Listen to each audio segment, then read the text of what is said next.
137. lekcia kurzu zázrakov. Keď som uzdravený, nie som uzdravený sám. Dnešná idea je stále ústrednou myšlienkou, v ktorej spočíva spása. Uzdravenie je opakom všetkých myšlienok sveta, zaoberajúcich sa chorobami a stavmi odlúčenia. Choroba znamená únik pred ostatnými a vyhýbanie sa spojeniu s nimi. Stáva sa dvermi, ktoré sa zatvárajú pred odlúčeným ja a držia ich v izolácii a osamotení. Choroba znamená izoláciu, pretože zdánlivo oddeluje jedno ja od všetkých ostatných, aby trpelo tým, čo ostatné ja necítia. Dáva telu konečnú moc učiniť odlúčenie skutočným a samostatné celé väzniť myseľ, rozštiepenú na časti, ktoré sú oddelené pevnou stenou chorého tela, ktorú myseľ nemôže zdolať. Svet dodržuje zákony, ktorým choroba slúži, ale uzdravenie pôsobí nezávisle od nich. Nikto nemôže byť uzdravený sám. K chorobe musí byť oddelený a odlúčený. Uzdravenie je však jeho vlastné rozhodnutie byť opäť vo vnútri, zjednotený a prijať svoje ja so všetkými jeho časťami, nedotknutými a nenapadnutými. V chorobe sa jeho ja javí ako rozdelené a postrádajúce jednotu, ktorá mu dáva život. Ako náhle uvidí, že telo nemá moc zaútočiť na vesmírnu jednotu Božieho Syna, uzdravenie bolo dosiahnuté. Choroba chce len dokázať, že klamstvá musia byť pravdou. Uzdravenie však ukazuje, že pravda je pravdivá. K odlúčeniu, ktoré chce vnútiť chorobu, nikdy skutočne nedošlo. Byť uzdravený znamená len prijať to, čo bolo vždy prostou pravdou a čo stále zostane presne také, aké to vždy bolo. Napriek tomu je zraku zvyknutému na ilúziu potrebné ukázať, že to, na čo sa dívá, je nepravdivé. Uzdravenie, ktoré pravda nikdy nepotrebuje, potom musí ukazovať, že choroba nie je skutočná. Uzdravenie by tak malo byť nazývané opakom sna, ktorý ruší sen o chorobe v mene pravdy. Avšak nie v pravde samej. Rovnako ako odpustenie prehliadá všetky hriechy, ktoré sa nikdy nestali, uzdravenie len odstraňuje ilúzie, ktoré sa nevyskytli. Rovnako ako vystane skutočný svet, aby nahradil, čo vôbec nikdy neexistovalo, uzdravenie len ponúka náhradu za domnelé stavy a mylné predstavy, ktoré sny vkladajú do obrazu pravdy. Nemyslíme si však, že uzdravovanie nie je hodnotné toho, aby bolo našim poslaním. Pre tých, ktorým sa zdá svet skutočný, sa Antikrist stáva mocnejší než Kristus. Telo sa javí pevnejšie a stabilnejšie než myseľ. Láska sa pre nich stane snom, zatiaľ čo strach zostane jedinou skutočnosťou, ktorú je možné vidieť, ospravedlniť a úplne pochopiť. Rovnako ako odpustenie odoženie každý hriech a skutočný svet zaujme miesto sveta, ktorý si vybudoval, taktiež uzdravenie musí nahradiť fantázie choroby, ktoré uprednostňujeme pred prostou pravdou. Až uvidíme, že choroba zmizne navzdory všetkým zákonom, podľa ktorých musí byť skutočná, potom budú naše otázky zodpovedané. Tieto zákony nie je možné si naďalej vážiť ani ich dodržiavať. Uzdravenie je oslobodenie. Ukazuje, že sny nepremôžu pravdu. Uzdravenie je zdieľané. Toto vlastnosťou dokazuje, že zákony iné než tie, ktoré považujú chorobu za nevyhnutnú, sú účinnejšie než ich chabé protiklady. Uzdravenie je sila.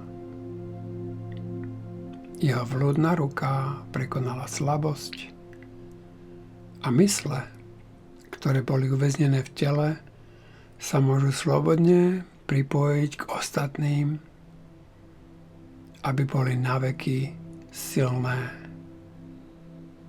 Uzdravenie, odpustenie a radostná výmena sveta smútku za svet, kam zármutok nemôže vstúpiť, sú prostriedky, ktorými nás Duch Svätý naliehavo žiada, aby sme ho následovali.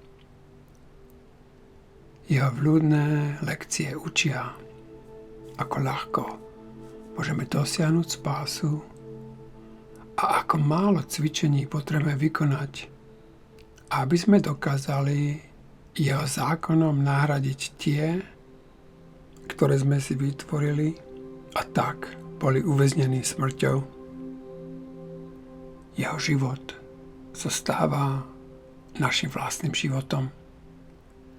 Ako náhle rozšírime onú nepatrnú moc, o ktorú žiada, keď nás odslobodzí od všetkého, čo nám kedy spôsobovalo bolesť.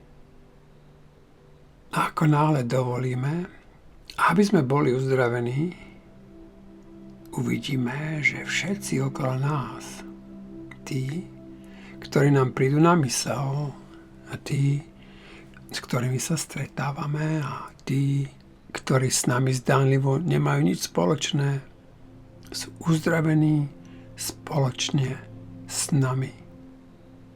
Asi ich všetkých nepoznáme a ani si neuvedomujeme, aký veľký je náš dar celému svetu, keď dovolíme, aby sa dostalo uzdravenia. Nikdy ale nie sme uzdravení sami.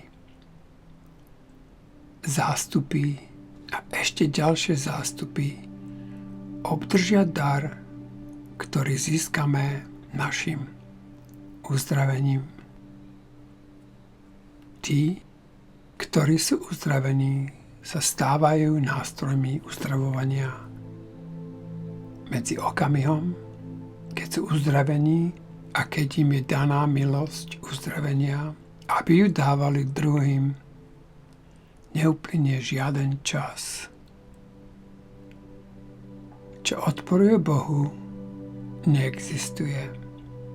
A ten, kto vo svojej mysli nepríjme to, čo neexistuje, sa stáva útočiskom, kde si unavení môžu odpočinúť.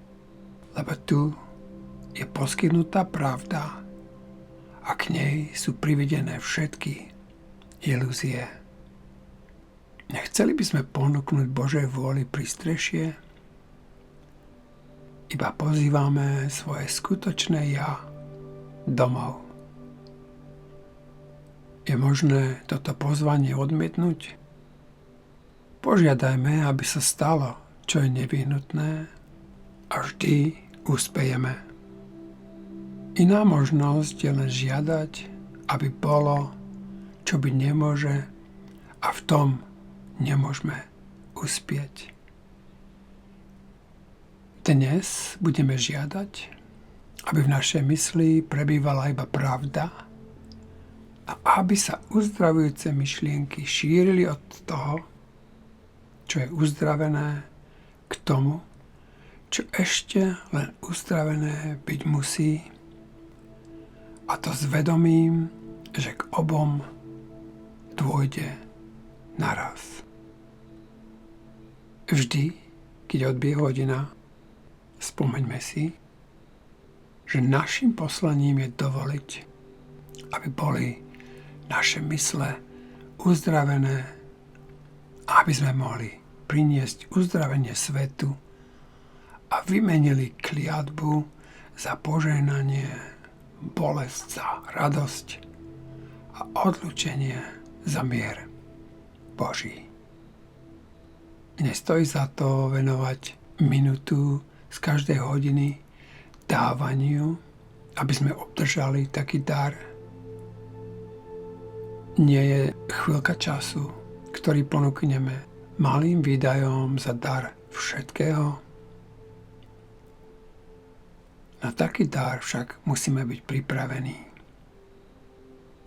Preto začneme deň tým, že venujeme 10 minút nasledujúcim myšlienkam a večer nimi deň aj ukončíme.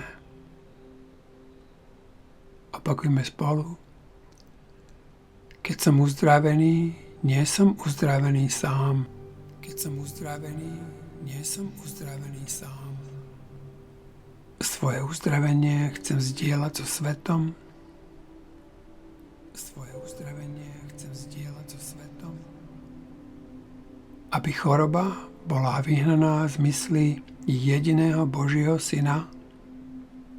Aby choroba bola vyhnaná z mysli jediného Božieho Syna, ktorý je mojím jediným ja. Ktorý je mojím jediným ja. Dovolme, aby sa práve dnes skrz nás šírilo uzdravenie. Zatiaľ, čo budeme v pokoji odpočívať, buďme pripravení dávať tak, ako príjmame. Ponechať si len to, čo dávame, a prijať slovo Božie, aby nahradilo všetky pochabé myšlienky, ktoré sme si kedy predstavovali. Teraz sme sa zjednotili, aby sme uzdravili všetko, čo bolo choré, a ponúkli požehnanie tam, kde bol predtým útok. Dnes nenecháme uplynúť jedinú hodinu, aby sme si nespomenuli na naše poslanie a nepripomenuli si náš účel touto myšlienkou. Keď som uzdravený, nie som uzdravený sám. Chcem požehnať svojim bratom, lebo budem uzdravený s nimi, rovnako ako oni budú uzdravení so mnou.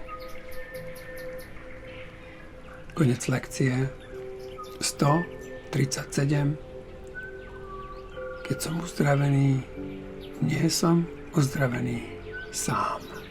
Keď som uzdravený, nie som uzdravený sám.